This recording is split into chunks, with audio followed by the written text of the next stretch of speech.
அஞ்சிலே ஒன்று பெற்றான் அஞ்சிலே ஒன்றைத் தாவி அஞ்சிலே ஒன்றாக ஆரியர்க்காக ஏகி அஞ்சிலே ஒன்று பெற்ற அலங்கை கண்ட அயலார் ஊரில் அஞ்சிலே ஒன்றை வைத்தான் அவனம்மை அழைத்து காப்பான். ஓம் அனுமந்தாய வித்மகே வாயுபுத்திராய தீமகே தந்தனோ மாருதி பிரச்சோத்யாத்.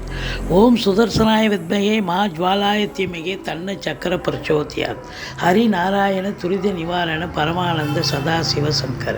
ஓம் கருடாழ்வார் நமோஸ்துதே. ஓம் கருடாழ்வார் நமோஸ்துதே. ஓம் கருடாழ்வார் நமோஸ்துதே.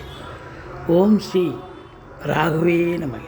உலகெங்கிலும் வாழ்ந்து கொண்டிருக்கும் டிவி நேயர்களுக்கு டாக்டர் சைதை ராஜாவின் அன்பான வணக்கங்கள். நாம் இப்பொழுது இந்த எபிசோடில் வாக்கிய பஞ்சாங்க அடிப்படையில் வார ராசி பலன்களை ஆகஸ்ட் 19 முதல் 25 வரைக்கும் உள்ளடக்கிய நாட்களுக்கு ஒவ்வொரு ராசிக்கும் எப்பேற்பட்ட பலன்கள் கிரகங்கள் வழங்கப் போகிறது என்பதை பார்க்கலாம் வாங்க. கும்பராசி காலபுருஷனுக்கு 11வது ராசி. சனி பகவான் ஆட்சி பெறும் வீடு. இப்பொழுது சனி பகவான் ஆட்சி பீடத்தில் தான் இருக்கார், வக்ரகதியில் இருக்கார். அவிட்டம் 3-4 பாதங்கள், சதயம் பூரட்டாதி 1-2-3 பாதங்கள் உள்ளடக்கியது. இந்த வாரம் இந்த கிரகங்கள் இந்த ராசிக்கு எப்பேற்பட்ட பலனை தரும். எந்த ஒரு ராசிநாதனும் ராசிக்கு வந்தால் கொண்டாட்டம்.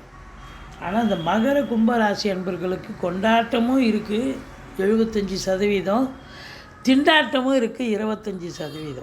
7 சனி. இந்த முதல் ரவுண்டு 19 வயசுக்குள்ளே இருக்கிறவங்களுக்கு கொஞ்சம் எதிர்பார்த்த பலனை கிடைக்காது. ஆனால் 19 வயசுக்கு மேலே இருக்கிறவங்களுக்கு இதுதான் வாழ்க்கை, இதுதான் பயணம், இதுதான் பாதைன்னு வழி வகுத்துட்டு போகும். அப்போது இந்த சங்கடம் தீர்க்கும் சனி பகவானே மங்களம் பொங்க மனம் வைத்தருள்வாய் சச்சரவின்றி சனீஸ்வர தேவி இச்சகம் வாழ்க இன்னருள் தாத்தா. இந்த ஸ்லோகத்தை சொல்லுங்கள். எள்ளெண்ணெய் தீபம் இட்டு வாருங்கள். ராகு பகவான் 2ல் நல்லதும் செய்வார், கெடுதலும் பண்ணுவார். குரு 4ல் இருக்கார். குரு பார்வை சூப்பர். இப்படி சூரியன் 7ஆம் இடத்தில் ஆட்சி பீடம் இருந்தாலும் சனி பார்வை.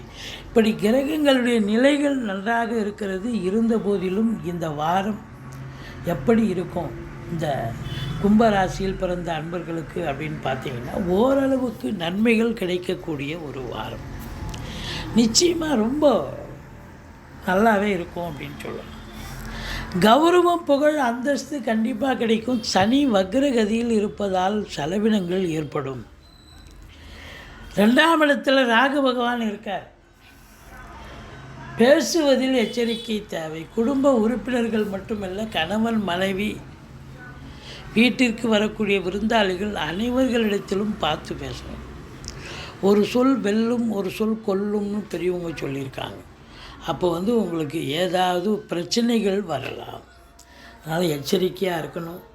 பேசுவதை தொழிலாக கொண்டு செயல்படக்கூடியவர்கள் வழக்கறிஞர்கள், ஆசிரியர்கள், பேராசிரியர்கள், இலக்கியவாதிகள், சொற்பொழிவாளர்கள், ஜோதிட அன்பர்கள், இவங்க எல்லோரும் கொஞ்சம் எச்சரிக்கையாக பேசணும்.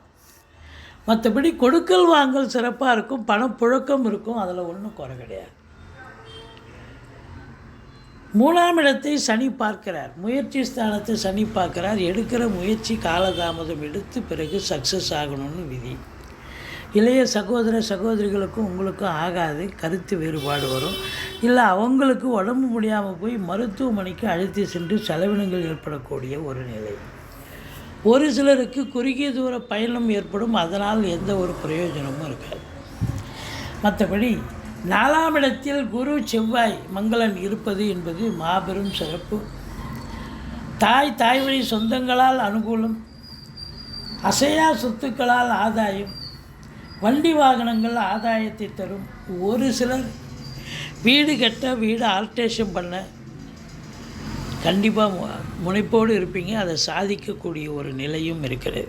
ஏன்னா செவ்வாய் 4ல் இருக்கார், குருவும் 4ல் இருக்கார். அப்போது ஃப்ளாட்டு வாங்க, வீடு கட்ட, ஒரு நல்ல பூமி சம்பந்தப்பட்ட லாபம் கண்டிப்பாக இருக்குது. சாதிக்க போகிறீங்க. மற்றபடி 5ஆம் இடத்து அதிபதி புதன் 6ல் இருந்தாலும் குறை ஒன்றும் இல்லை. அவர் யார் அப்படின்னு பார்த்தீங்கன்னா அவர் 8 இருக்கார். இதனால் உங்கள் மறைந்த புதன் நிறைந்த தனம் என்று சொல்லக்கூடிய நிலை. குலதெய்வ வழிபாடு உங்களுக்கு அவசியம் தேவை. இந்த 7ஆம் இடத்துல சூரியன் இருக்கார். ரொம்ப அமக்கலம். வாழ்க்கை துணை அல்லது மனைவியால் யோக பாக்கியங்கள் கிடைக்கக்கூடிய ஒரு நேரம். ஒன்று அவங்க வேலைக்கு போகிறவங்களா இருந்தால் ப்ரமோஷன் இன்க்ரிமெண்ட் கிடைக்கும், அல்லது அவங்க பிறந்த வீட்டிலேருந்து லிக்விட் கேஷோ ஜுவல்ஸோ கொண்டு வரக்கூடிய ஒரு சூழல். அரசாங்கத்தில் உயர் பணியாக அதிகாரிகள் பதவியில் இருப்பவர்களுக்கு ஒரு அற்புதமான நேரம். அதாவது அரசாங்கத்தில் இருக்கிறவங்களுக்கெல்லாம் நல்ல ஒரு அற்புதமான நேரம். ப்ரமோஷன், இன்க்ரிமெண்ட்டு, தேவையான இடத்துக்கு ட்ரான்ஸ்ஃபர் வாங்கிட்டு போகிறது, நல்லது நடக்கக்கூடிய சூழல் இருந்த போதிலும் சனி பார்வை இருப்பதால் கொஞ்சம் எச்சரிக்கையாக இருக்கணும். மற்றபடி அரசியல்வாதிகளுக்கும் அற்புதமான நேரம் என்று சொன்னாலும் கூட எச்சரிக்கை தேவை. தந்தைக்கு யோக பாக்கியங்கள் நிறைந்த ஒரு வாரம், எச்சரிக்கை தேவை. மற்றபடி சுக்கிரனுடைய ஆதிக்கம் நிறைந்த கலைத்துறையில் இருக்கக்கூடியவர்கள் ரொம்ப விழிப்புணர்ச்சியோடு இருக்கணும். உங்களுக்கு வாய்ப்பு கிடைக்கிற மாதிரி இருக்கும், பார்த்தா திடீர்னு அதை மறுநாள் பார்த்தா வேறு ஒருத்தருக்கு அந்த வாய்ப்பு கை நழுவி விடும். அதனால் ரொம்ப ஜாக்கிரதையாக இருக்கணும். மற்றபடி 8ஆம் இடம் குரு பார்வையில் இருக்கிறதால திடீர் அதிர்ஷ்ட வாய்ப்புகள் தேடி வரும். வரா கடன்கள் வசூலாகும். இன்சூரன்ஸ் பணம் கிளைம் ஆகி கைக்கு வரக்கூடிய காலகட்டம். வாரிசே இல்லாத குடும்பங்களுக்கு உங்களை வாரிசாக நியமித்து அவங்களுடைய சொத்து பற்றி நகை லிக்விட் கேஷ் உங்கள் பெயருக்கு மாற்றி எழுதக்கூடிய விபரீத ராஜயோகம் கண்டிப்பாக அமையும். இந்த 8ஆம் இடம் என்பது இந்த உயர்கல்வி படிக்கிறாங்க இல்லையா, அது புதனுடைய வீடு வேறு, கேது வேறு உட்காந்துருக்கு, குரு பார்வையில் இருக்குது. இந்த ஆராய்ச்சி கல்வி, பிஹெச்டி, டாக்டர் பட்டம் இதெல்லாம் வாங்கிறதுக்காக படிப்பாங்க இல்லையா, அவங்களுக்கெல்லாம் ஒரு சிறப்பான காலம்.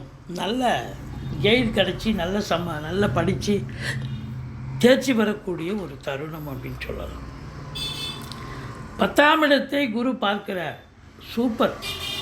பட்டங்கள் பதவிகள் தேடி வரக்கூடிய காலம். தொழில் பண்ணணும்னு நினைக்கிறவங்க, படித்து முடித்த இளைஞர்கள் சும்மா இருந்தால் தொழில் கூட பண்ணலாம். உங்கள் ஜாதகத்தை, ஜனகால ஜாதகத்தை ஒரு ஜோசியர்கிட்ட அணுகி நீங்கள் பாருங்கள். தொழில் பண்ணணுன்னா தொழில் பண்ணலாம், இல்லை வேலைக்கு தான் போகணுன்னா வேலைக்கு போகலாம். இப்படி உங்களுக்கு 10ஆம் இடம் சிறப்பாக இருப்பதால் இந்த கும்பராசியில் பிறந்த அன்பர்களுக்கு சும்மாவே இருக்க மாட்டீங்க. நான் வேலை இல்லாமல் வீட்டில் இருக்கேன்னு யாரும் சொல்கிறதுக்கு வாய்ப்பே இல்லை. Busy schedule. நல்ல வருமானம், நல்ல சம்பாத்தியம் கண்டிப்பாக ஏற்படும். பதவி உயர்வு, ஊதிய உயர்வு, நல்ல ரெட்டிப்பு சம்பாத்தியம், ரெட்டிப்பு சந்தோஷம் கண்டிப்பாக கிடைக்கும். தொழில் ரீதியாக உங்களுக்கு இன்னொரு பிரான்ச்சு ஓப்பன் பண்ணி நல்ல சம்பாத்தியம் பண்ணலாம். உத்தியோகம் பண்ணுறவங்களுக்கு கூடுதல் பொறுப்புகள் வழங்கி கௌரவிப்பார்கள். அடிஷ்னலாக இன்னொரு பொறுப்பை பாருங்கள் அப்படின்னு சொல்லுவாங்க. 12ஆம் வீட்டை குரு பார்க்குறதால செலவினங்கள் ஏற்படும். அது பார்த்திங்கன்னா சுப செலவாகத்தான் இருக்குமே ஒழிய அசுப செலவுக்கு வேலையே கிடையாது. உங்களை பொறுத்தவரையிலையும் இந்த ராசி அன்பர்களுக்கு 7.5 சனி நடந்த போதிலும் 2ஆம் இடத்தை ராகு பார்க்குறதால கொஞ்சம் எச்சரிக்கையாக பேசுங்க, பழகுங்க, துர்க்கையை வழிபாடு பண்ணுங்க. மற்றபடி குறை ஒன்றும் இல்லை. இந்த வாரம் நினைத்ததை சாதிக்கக்கூடிய ஒரு வாரமாகத்தான் இது விளங்கப் போகிறது. சந்தோஷமாக இருக்கப் போகிறீர்கள். நல்ல பண வரவு, பொருள் வரவு இருக்கும். ஆனால் கொடுக்கல் வாங்கல் செய்யக்கூடாது. மற்றபடி குறை ஒன்றும் இல்லை. மறைமூர்த்தி கண்ணா, துர்க்கையை வழிபாடு செய்யுங்கள்.